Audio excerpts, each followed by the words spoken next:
करोड़ों और अरबों का मालिक बिस्तर पर पड़ा अपनी आखिरी सांसें गिन रहा था। मौत का देवता उसकी बगल में ही खड़ा हुआ उसकी जान निकलने का इंतजार कर रहा था।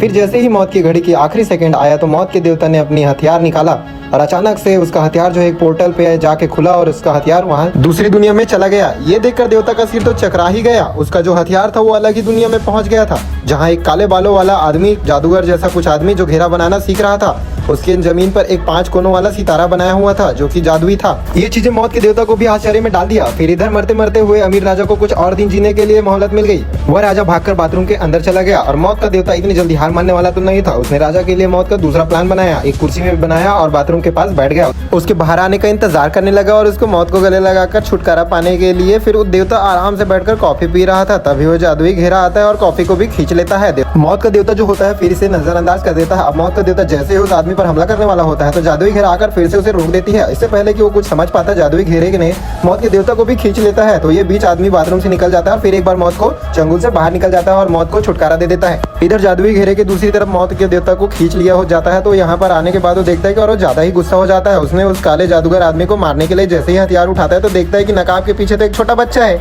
ये देखकर देवता को बहुत ज्यादा शर्मिंदगी होती है और फिर जैसे ही उसको मारने के लिए हथियार उठाता है तो देखता है कि उसके रूम में तो पूरे स्टिकर लगे हुए हैं, वो भी मौत के देवता के। तो उसे समझ में आता है कि ये तो मुझे मारने वाला नहीं है, ये तो मेरा बिग फैन है।